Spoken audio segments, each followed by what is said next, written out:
브리핑 시작하겠습니다. 오늘 아침 뉴스 브리핑의 제목은 일부 제목입니다. 죽어줘서 고마울 뻔했는데 이것이 제목입니다. 지금 시각은 2022년 12월 15일 목요일 오전 7시 32분을 막 지나고 있습니다. 방송 시작하기에 앞서서 광고를 하나 하겠습니다. 그러니까 우리 방송사에서는 전 CM이라고 얘기합니다. 짤막한 광고 하나 하겠습니다.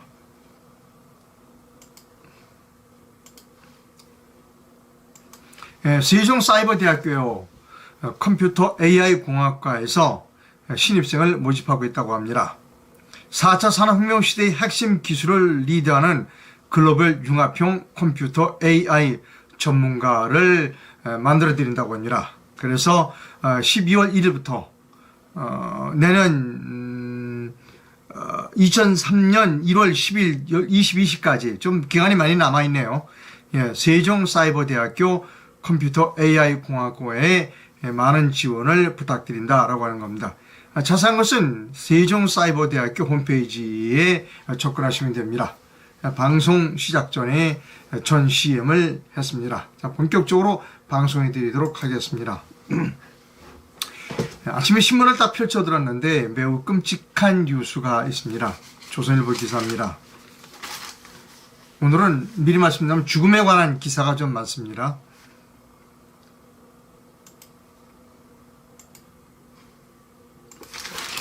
작년 한 해입니다. 작년 한 해에만 3,400명이 고독사 했습니다. 그 중에 절반이 50대, 60대의 남성이었다는 겁니다.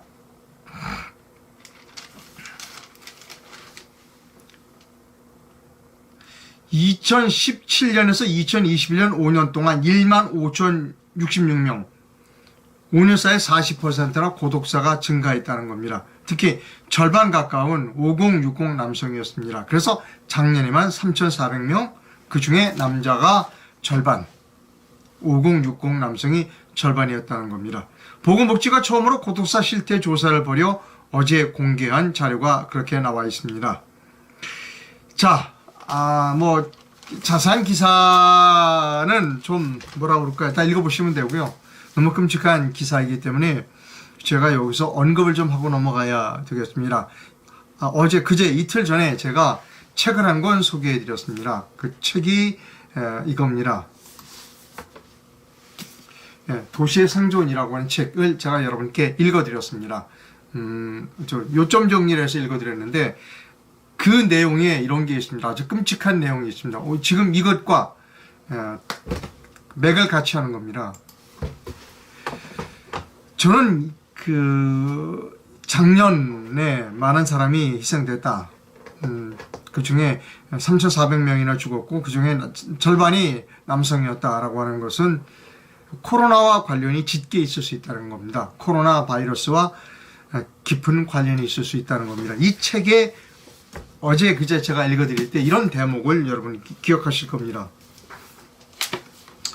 자, 앞으로도 코로나가 계속되면, 예를 들면 이제 코로나가 지금 진정됐다고 하지만 우리가 또 다른 전염병이 올 수 있습니다. 또 다른 전염병이 오게 되면 이제 국가에서는 예전처럼 했던 것처럼 셧다운, 딱 고립을 시키고 그 다음에는 또 보상금을 준다는 거죠. 왜 코로나 보상금 이런 거 있잖아요. 준다는 겁니다. 이론적으로 보면 보상금을 받게 되면 사람들은 일 안 해도 되니까 괜찮을 것 같다. 천만의 말씀, 그렇지 않다는 겁니다. 통계는 그렇게 말해주지 않는다는 겁니다. 보상금 받고 집에 가만히 있으면 좋을 것 같지. 하지만 통계는, 데이터는 그런 일이 없을 것이라고 알려주고 있다는 겁니다. 일자리의 박탈은 특히 청년 남성을 비참한 삶과 자살, 이혼으로 이끌어 간다는 겁니다. 사회적 고립과 자신이 가치가 없는 존재라는 자존감 결핍은 물질적 박탈만큼이나 심각하다는 겁니다. 사람이 목적성과 사회적 소원을 잃어버리면 보통은 표류하거나 낙담의 늪에 빠진다는 겁니다. 근데 중요한 게 하나 있습니다. 남자와 여자에는 기본적인 차이가 있다는 겁니다. 여자는 심지어 난 일을 안 해 라고 하는 여자도 사실은 일을 하고 있다는 겁니다. 아이와 가족을 돌보며 여러 가지 일을 실질적으로 이런 여성들은 하고 있다는 겁니다. 그런데 남자가 문제라는 겁니다. 남성 실업자들은 하루 평균 5시간 이상 텔레비전 앞에 있다는 겁니다.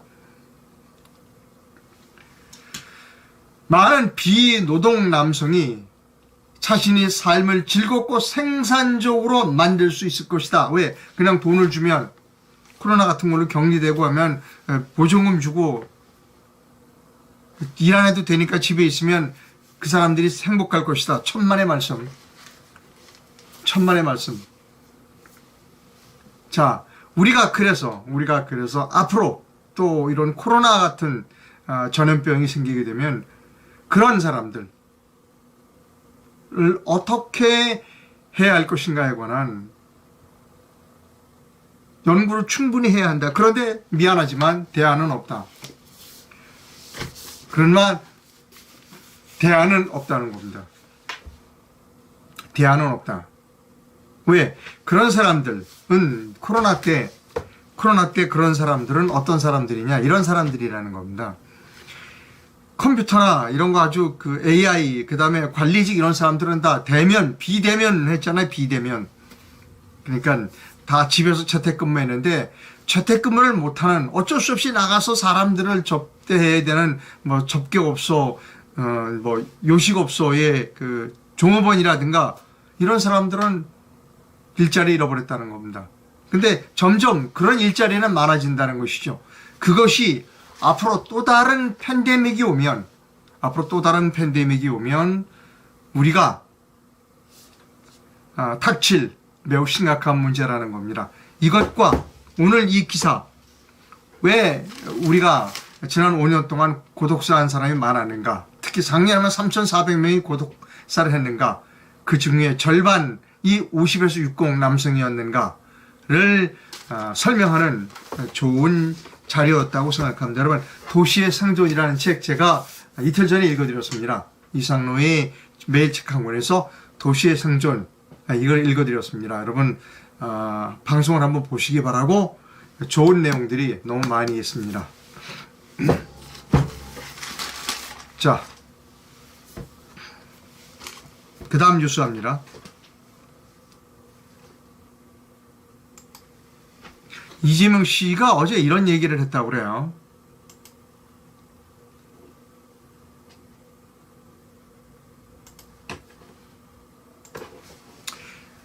나는 기득권과 싸우다가 전과자가 됐다. 기득권과 싸우다가 전과자가 됐다 하는 겁니다. 그리고 지금 현재 검찰이 다 달려들어 힘든 건 사실이다. 근데 뭐 이재명 씨 전과는 뭐 보니까 뭐 변호사 사가로서 뭐 검사 사칭하고 뭐 음주운전하고 뭐 그런 거 아닌가요? 그런데 자기는 기득권과 싸우다가 전과자가 됐다. 지금 현재 검찰이 다 달려들어서 내가 힘들다라고 하는 겁니다. 자, 이런 가운데 또 한 번 극단적 선택을 한 사람이 있습니다. 오늘 새벽입니다. 자정 무렵이죠.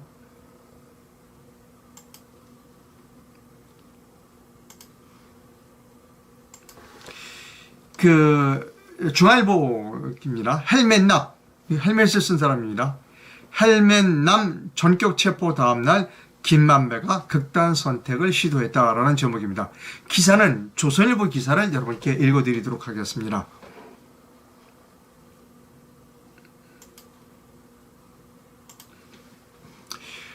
조선일보 송원형 기자가 오늘 새벽 0시 45분에 쓴 기사입니다.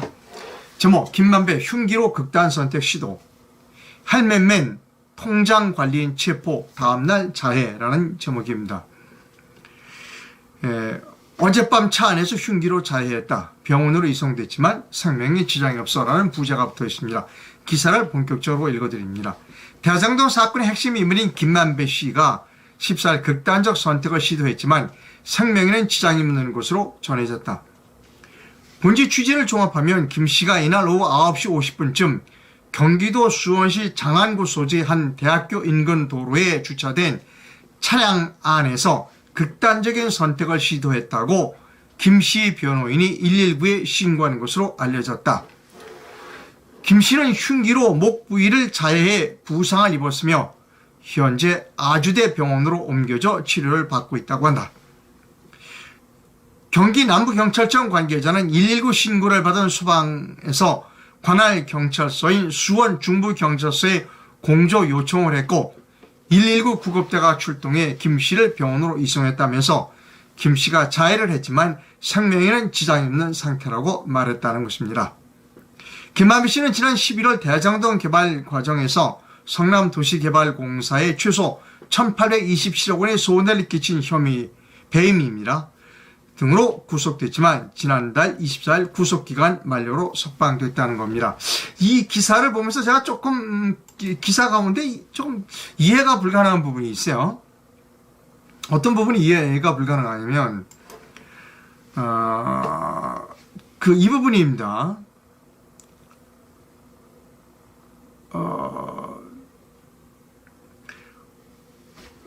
어제 9시 50분쯤 경기도 수원시 장안군 소재의 한 대학교 인근 도로에 주차된 차량 안에서 극단적인 선택을 시도했다고 김씨 변호인이 119에 신고했다. 그 변호인이 그 차에 같이 타고 있었나요? 조금 이 부분은 좀 이상해요. 어떻게 알았죠, 변호인은? 아마 변호인하고 같은 차에 타고 있다가 극단적 선택을 시도한 건 아닌 것 같아요. 변호인이 말렸을 테니까. 그러면 극단적인 선택을 했으면 혼자 했다는 얘기인데 차 안에서 어떻게 변호인이 알았을까? 일단 이 기사를 보고 조금 의문시 드는 부분이 바로 이겁니다. 조금 이상해요. 어쨌든 뭐 사람이 희생되지 않았으니까, 목숨을 잃지 않았으니까 다행이라고 생각합니다. 여기서 한민호 씨가 오늘 새벽에 페이스북에 이런 글을 올렸습니다. 한민호 씨의 글을 여러분께 소개해 드립니다.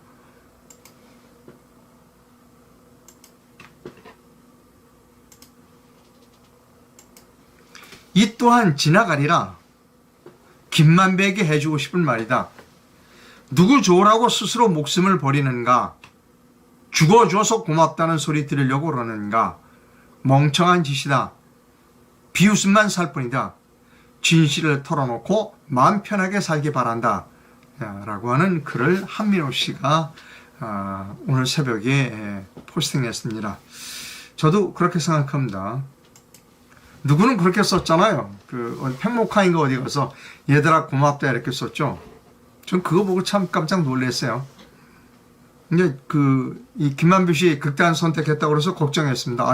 김만배 씨 돌아가시면 어떡하나 했더니 다행스럽게 생명에 지장이 없다는 겁니다.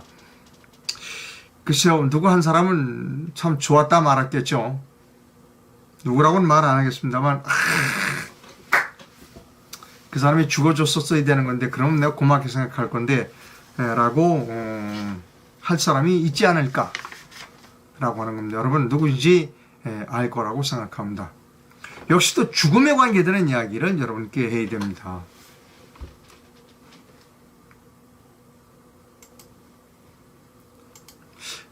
사실은 이런 사진이 많이 올라왔는데 할로윈 대회 때 근데 제가 그 사진의 출처가 의심스러워서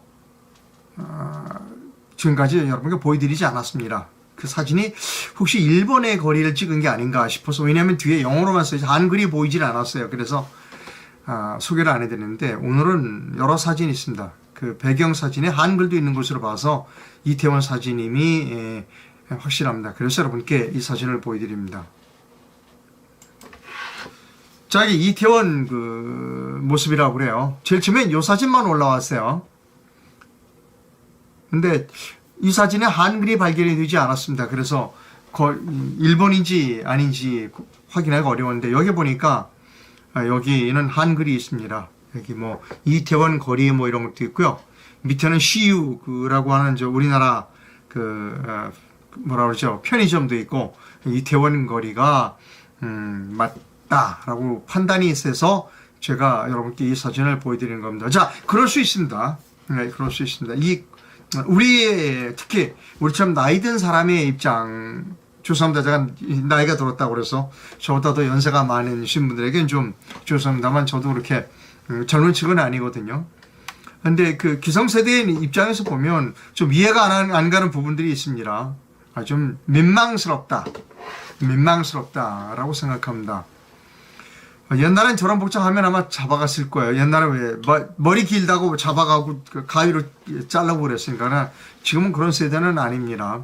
이런 그 복장을, 그래서 저도 처음 알았어요. 이태원에 가면 저런 복장을 하고 노는 사람들이 있구나. 저는 위법은 아니다. 대한민국 법을 어긴 건 아니다. 조금 우리 나이 든 사람의 입장에서 보면 조금 민망스럽다라고 하는 겁니다. 여기 이 사진에 이런 글을 올리신 분이 있습니다. 그분의 견해가 올바르다라고 해서 여러분께 소개를 해드립니다.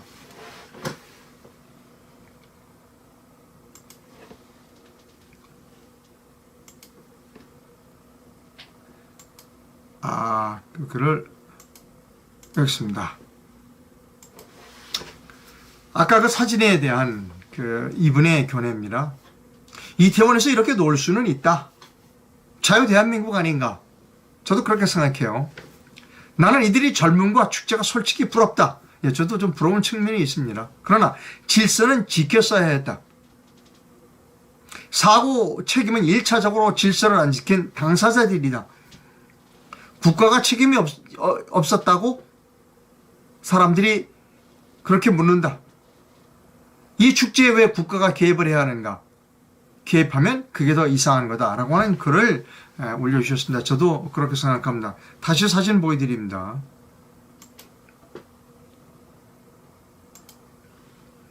이렇게 놀 수는 있어요. 조금 나이 든 사람의 눈에는 조금 그렇습니다. 사투리를 쓰자면 좀 거시기합니다. 그러나 법을 어긴 거 아니고, 또 어떻게 생각하면 자유분방하다. 어떻게 보면 좀 젊음이 부럽다 이런 생각도 하지만, 그러나 중요한 건 뭐냐면 자신의 안전에 관한 책임은 본인이 1차적으로 져야 한다는 겁니다.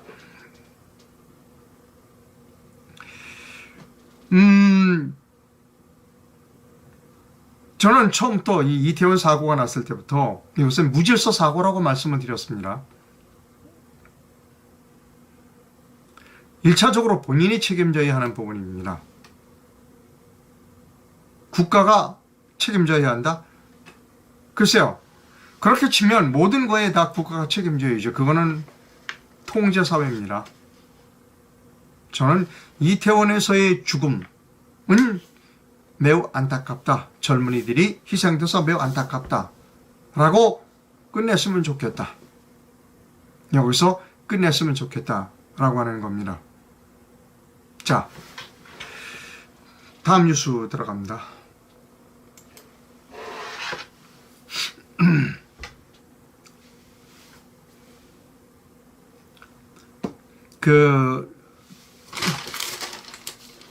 조선일보 기사입니다.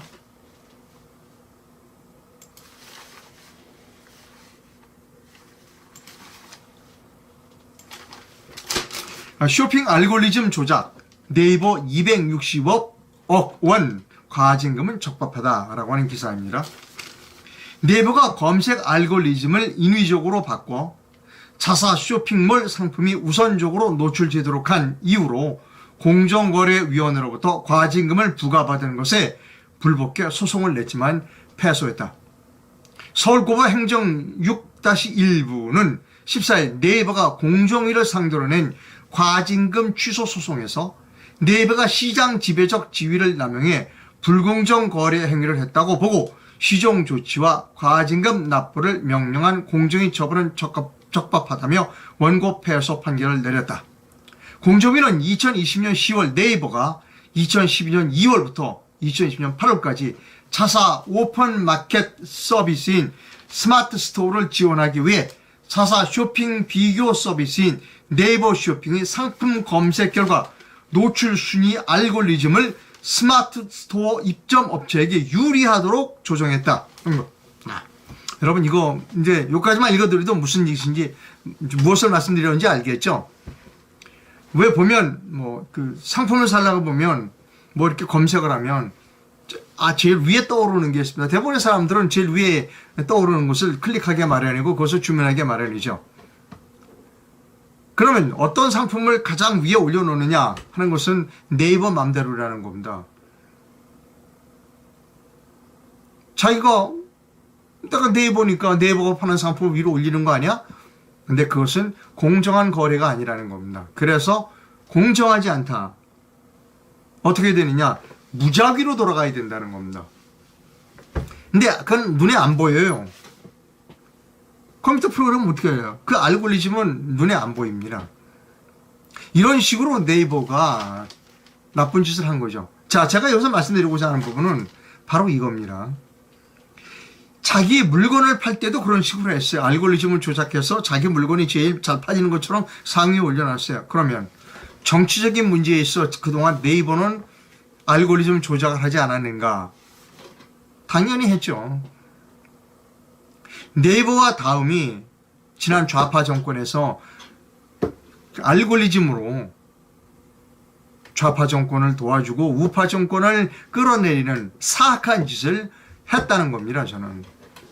따라서 다음번 방송통신위원장은 내년 6월에 바뀝니다.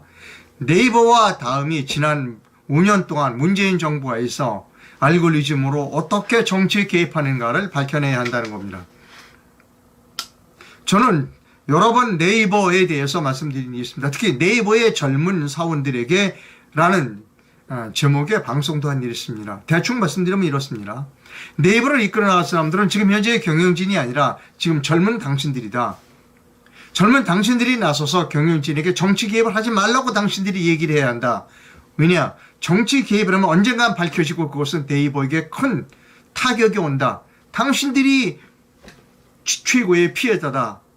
네이버 당신들은 국내 정치판에 개입할 생각을 말고 구글이나 페이스북이나 아마존이나 그런 빅테크로 커라. 국제적으로 국내에서 이 알고리즘을 가지고 정치에 개입하고 물건 파는데 불공정하게 개입하지 마라 라고 하는 방송을 수차례에 걸쳐서 했다라고 하는 겁니다.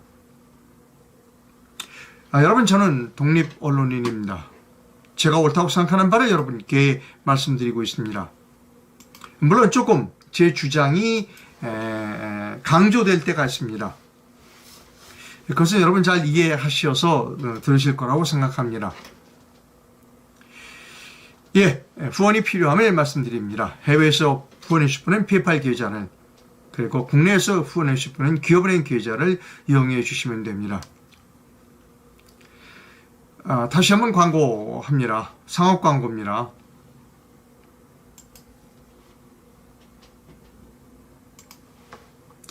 세종사이버대학에서 컴퓨터 AI공학과, 세종사이버대학교 컴퓨터 AI공학과에서 신입생과 편입생을 모집한다고 합니다.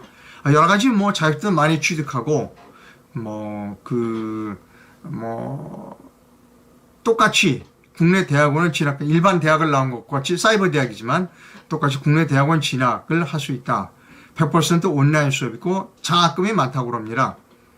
예, 그래서 지원을 바란다라고 하는 겁니다.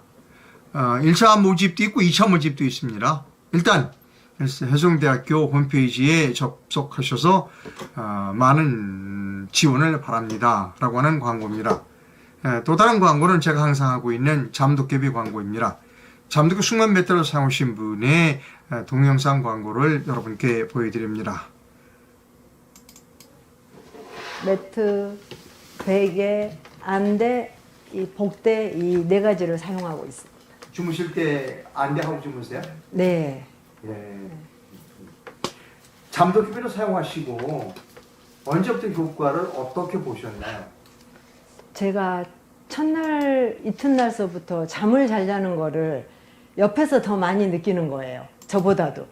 제가 원래 잠이 굉장히 예민하고 잠이 들어도 조그만 소리에도 깨고 또 한 번 깨면은 잠을 잘 다시 못 들고 그랬는데 제가 다시 잠이 들고 웬만한 소리에는 잘 깨지도 않고 그러니까 옆에서 더 어우 이 잠도깨비의 효과는 정말 놀라울 정도라고 40년 같이 살면서 정말 얼마나 제 잠에 대해서 그거를 본인이 옆에서 더 깨닫는 거예요. 이제 잠에 대해서 말씀해 주셨고 예. 이것을 사용하시고 통증은 어떠신지 좀 말씀해 주십시오. 그 항상 남아있던 그 통증이 거의 한 6개월 정도 남아있던 통증이 잠도깨비를 사용하고 한 사흘 되니까 그냥 약간 그 무감각한 느낌이었었어요. 그런데 일주일 지나 2주일 지나고 보니까 그 통증이 없어진 거예요. 그래서 제가 그리고 이 매트리스가 배달 오던 날 그때까지도 이 목 여기가 이렇게 잘 안 돌아가고 이렇게 좀 굳어가지고 있었거든요. 근데 그것도 자연스럽게 없어졌더라고요. 항상 그냥 없어지질 않거든요. 뭐 한의원 처치를 한다 할지 그렇게 해야만이 없어졌던 통증이거든요. 그게. 그래서 제가 정말 신기하다고 느꼈죠. 예, 그 잠도깨 숙면 매트 회사에서 12월 한 달 동안 이벤트를 한다고 합니다. 자기장 숙면 세트를 렌탈하시거나 구매하시는 분에게는 자기장 조끼를 드린다고 합니다. 이달 말까지고요. 이 전화번호로 전화를 하시면 상담을 받을 수 있습니다. 라고 하는 것입니다. 곧 이어 2부를 방송합니다. 2부의 방송 제목을 미리 보여드립니다. 2부의 방송 제목은 이렇습니다. 국민의힘 김기현에게 결정적으로 아쉬운 것. 이것이 2부의 제목입니다. 자, 내년 3월에나 4월에 국민의힘의 당대표를 뽑습니다. 그래서 당대표는 누가 적합한가라고 하는 시리즈로 여러 사람을 지금 인물평을 하고 있습니다. 그래서 첫 번째 순서로 국민의힘 김기현에게 결정적으로 아쉬운 것. 이것을 2부에 방송해 드리도록 하겠습니다. 자, 그 댓글이 들어와 좀 읽어볼 필요가 있어요. 댓글이 들어와 있는지를. 예. 댓글을 좀 읽어보겠습니다.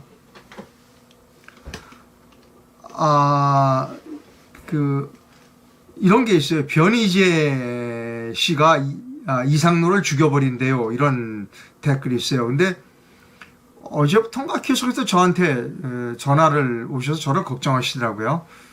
변희재가 당신 죽인다고 그러더라. 뭐 끝내준다고 그러더라. 뭐 끝장을 낸다고 그러더라. 이렇게 하는데 저의 걱정을 많이 해주시더라고요. 근데 저는 변희재 씨가 저를 왜 죽일까?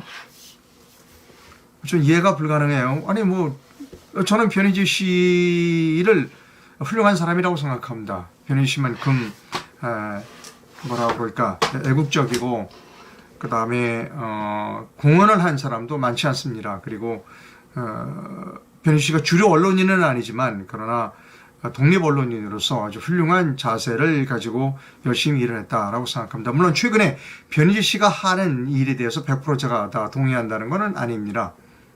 뭐 설마 저를 죽인다고 그랬겠어요? 예, 그 다음 또 읽어보면 협박하는 것은 오버라는 처사가 아닙니다. 누굴 죽인다고 하면 안 됩니다. 글쎄요, 죽인다고 했겠습니까? 변희재 씨가 설마 저를. 네, 변희재 씨가 강력범도 아니고, 저는 뭔가, 과장되지 않았는가, 그렇게 생각합니다. 변희재 씨가 이제 태블릿 PC에 대해서 저는 항상 변희재 씨가 대한민국에서 가장 권위자다라고 주장을 했습니다. 그리고 변희재 씨 때문에 많은 사람들이 태블릿 PC가 가짜라는 것을 알게 됐다. 근데 최근에는 저쪽 좌파적 인사들이 많이 태블릿 PC가 가짜라는 것을 알게 됐다. 그래서 제가 저쪽 좌파들에게 그렇다면 변희재 씨를 통해서 태블릿 PC가 가짜라는 걸 알겠다면 당신들이 제일 먼저 해야 할 일은 무엇인가? 최서원을 석방하라 라는 말을 해야 한다는 겁니다. 태블릿 PC가 가짜라는 건 알았어. 그럼 최서원 석방하라는 얘기를 해달라는 겁니다. 그걸 안 하면 위선이라는 것이죠.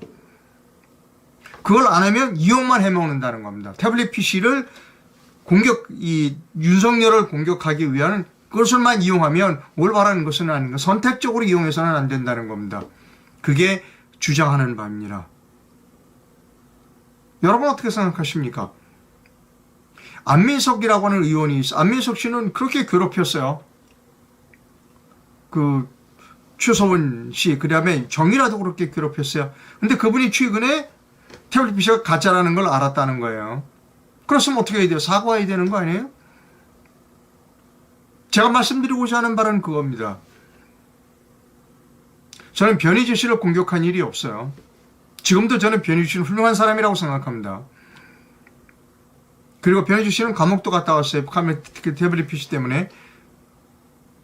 그거 보상해 준다고 생각합니다. 설마 저보고 죽인다고 그랬겠어요? 그러진 않습니다. 뭔가 과장되지 않았을까라고 생각합니다. 그리고 태블릿 PC에 관해서 좀 더 말씀드리면 이렇습니다. 태블릿 PC는 처음부터 저는 가짜라고 생각을 했고 믿었고 지금까지 제 주장은 변함이 없습니다. 그러니까 윤석열 대통령과 한동훈 법무부 장관은 이제 목에 있는 가시를 꺼내라. 인정하라. 태블릿 PC 잘못됐다고 인정하라.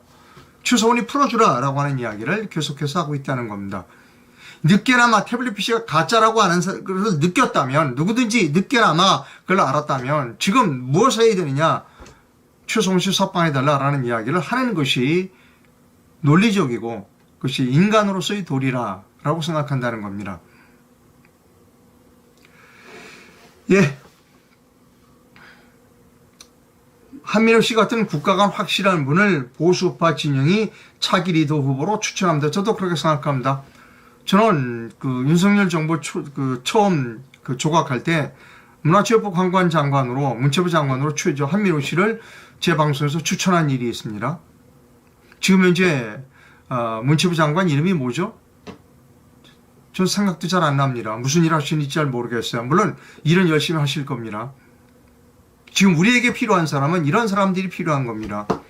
한민호 씨 같은 이런 분들이 필요한 겁니다. 예,